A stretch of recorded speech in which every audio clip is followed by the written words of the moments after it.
మీరు ప్రభుత్వానికి మీ సమస్యలు తీర్చడానికి ఎంత టైం ఇస్తారు? మీకనుకున్న మీ ఉపాధ్యాయ వర్గాల్లో జరుగుతున్న చర్చ ఏంటి? మేమైతే గత 15 నెలలుగా సమయం ఇచ్చాం ప్రభుత్వానికి. హ్మ్. ఆర్థిక రంగానికి సంబంధించి గాని, విద్యా రంగానికి సంబంధించి గాని, హ్మ్. పదే పదే మేము గౌరవ కమిషనర్ గారికి గాని, ప్రిన్సిపల్ సెక్రటరీ గారికి గాని, మంత్రి గారికి గాని పదే పదే మెమోరాండాలు ఇచ్చాం. ముఖ్యమంత్రి గారికి కూడా మేము ఇప్పటికి 3 సార్లు వారికి కూడా మెమోరాండం ఇచ్చాం. 15 నెలలు గడిచిన తర్వాత మేము యూటీఎఫ్‌గా మొన్న సెప్టెంబర్ 25వ తారీఖున పెద్ద ఎత్తున రణభేరి కార్యక్రమాన్ని గుంటూరులో నిర్వహించాం. దరిదాపుగా ఓ 10,000 మంది ఉపాధ్యాయులొచ్చారు. మాకున్న హ్మ్. ఇబ్బందులన్నీ చెప్పాం. దాని తర్వాత మళ్ళీ ఫ్యాప్టో కార్యక్రమం నిర్వహించాం. మన అక్టోబర్ 7వ తారీఖున ఓ 15 వేల మందితోటి అలంకార్ థియేటర్ విజయవాడలో పెద్ద ఎత్తున ధర్నా చేశాం. హ్మ్. ఈ ధర్నా తర్వాత ప్రభుత్వం చర్చలకు పిలిచి సానుకూలంగా కొన్ని అంశాలు మాట్లాడే ప్రయత్నం చేసింది. అయితే అన్ని అంశాల్ని విన్నారు తప్ప వాటి ఎక్కడా పరిష్కారానికి సంబంధించి పెద్ద మాకేమీ ఉపయోగం లేదనేటువంటి భావంతోటి ఉన్నాం. హ్మ్. కింద ఉద్యోగులం, ఉపాధ్యాయులం. అందుకని ప్రభుత్వానికి సమయం చాలా 15 నెలలు గడిచిపోయింది. ఇప్పటికి అసంతృప్తితో ఉన్నాం గనుక భవిష్యత్తులో ఖచ్చితంగా మేము మరలా ప్రభుత్వంతోటి మరోసారి మాట్లాడే ప్రయత్నం చేస్తాం. ప్రభుత్వం మళ్ళీ దాన్ని ఏదో కాలాన్ని ఎక్కువ గడిపే పని ఉంటే ఖచ్చితంగా మేము వెంటనే పోరాటంలోకి వెళ్ళటానికే సిద్ధపడుతున్నాం అనేటువంటిది చెప్పదలుచుకున్నాను.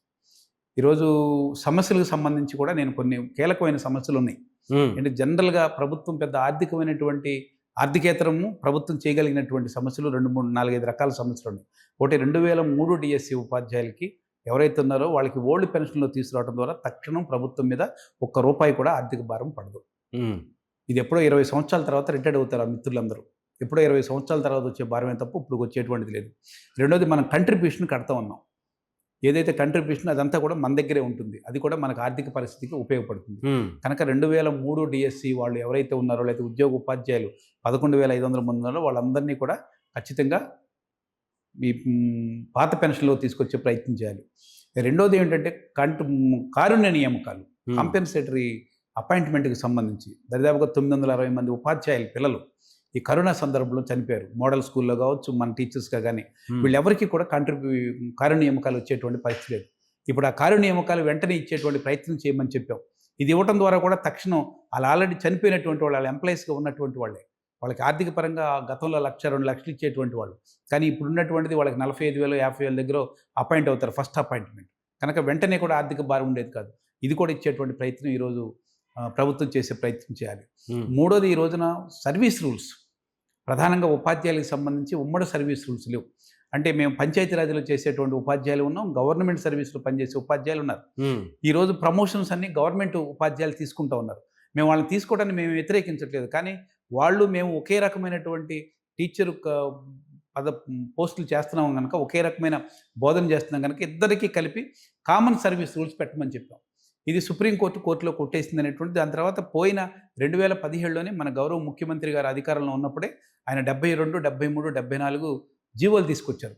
ఆ జీవోల్ని ఇంప్లిమెంటేషన్ చేయమని అడుగుతున్నాం మనం. హ్మ్. అయి చేయడం ద్వారా కామన్ సర్వీస్ రూల్స్ వస్తే మేము కూడా ఇప్పుడు జిల్లా పరిషత్‌లో ఉన్నవాళ్ళు కూడా హెచ్ఎం అవుతారు, ఎంఈఓలు 1 అవుతారు. అలాగే డిప్యూటీ డీఓలు అవుతారు, డీఓలు అయ్యేటువంటి అవకాశం ఉంటుంది. ఆ ప్రయత్నం చేయమని చెప్తున్నాం. అలాగే ఈ రోజున మా దగ్గర పీజీలు చదువుకున్న వాళ్ళం ఎక్కువ మంది ఉపాధ్యాయులు ఉన్నాం. గతంలో హైయర్ గ్రేడ్ టీటీసీ, ఇంటర్ చేసుకున్న మిత్రులు ఉండేవాళ్ళు. హ్మ్. ఇప్పుడు పీజీలు చేసిన మిత్రులు ఉన్నాం. వీళ్ళందరికీ సంబంధించినటువంటిది జూనియర్ కాలేజీ లెక్చరర్స్‌గా ప్రమోషన్‌లు ఉండేవి మాకు. 2002 దగ్గర ఆ జీవోని ప్రత్యేకమైన జీవో ఇంటర్మీడియేట్ ఎడ్యుకేషన్ ఇచ్చి మమ్మల్ని ఎవరిని కూడా ప్రమోషన్ తీసుకోనికుండా చేసింది. కొన్ని వేల మంది వాళ్ళ ఉపాధ్యాయులు పీజీలు చేసి కూడా ఇవాళ ఎస్‌జిటీలుగా పనిచేస్తున్న వాళ్ళు ఉన్నారు. స్కూల్ అసిస్టెంట్‌గా పనిచేస్తున్న వాళ్ళు. ఆ జీవోను పునరుద్ధరించి మాకు అందరికీ కూడా ఇంటర్మీడియేట్, డిగ్రీ కాలేజీల్లో లెక్చరర్స్‌కి ఇచ్చేటువంటి ప్రయత్నం కూడా రాష్ట్ర ప్రభుత్వం చేయొచ్చు. దీనివల్ల కూడా అదనంగా భారం అయ్యేటువంటి పరిస్థితి లేదు. అందుకని ఇలాంటి ఏదైతే ఏవైతే ఆర్థికేతర కార్యక్రమాలు ఉండేవో వీటిని కూడా వెంటనే చేసేటువంటి ప్రయత్నం చేయాలి. హ్మ్. రెండోది మా పాఠశాలలు మేము కోరుకుంటున్నటువంటిది యూటీఎఫ్‌గా ఈ ప్రభుత్వ బడి బ్రతకటం ద్వారానే ఇవాళ ఎవరైనా సరే 45 సంవత్సరాల పైచిలుకు ఉన్నటువంటి వాళ్ళు ఎవరమైనా అందరం ప్రభుత్వ బడిలో చదువుకున్న వాళ్ళమే. హ్మ్. ప్రభుత్వ బడిలో నాణ్యమైన విద్య అనుభవించి వచ్చినటువంటి వాళ్ళమే. ఇవాళ ఒక రకంగా నైతిక విలువలు ఉన్నాయంటే ఈ సమాజంలో ప్రభుత్వ విద్య ద్వారానే అందుతాయి. ప్రభుత్వ పాఠశాలలోనే. కానీ ఇవాళ ప్రైవేట్ పాఠశాలలు డెవలప్ అయిన తర్వాత పోటీతత్వం, చనిపోయే తత్వం తప్ప ఫస్ట్ ర్యాంక్ తెచ్చుకో లేకపోతే నువ్వు భరోసా లేనటువంటి వాడి జీవితానికి భరోసా లేని పరిస్థితికి వెళ్ళిపోయాం మనం. అందుకని ప్రభుత్వ బడి బ్రతకాల. రాజ్యాంగ విలువలు ఉండాలి. ఈ సమాజంలో ఉండాలంటే ప్రభుత్వ బడి ఉండాలి. ఆ ప్రభుత్వ బడిని కాపాడే ప్రయత్నంలో భాగంగానే మేము ఏ పోరాటం చేసినా ప్రభుత్వ బడి రక్షణ కోసమే చేస్తా ఉన్నాం.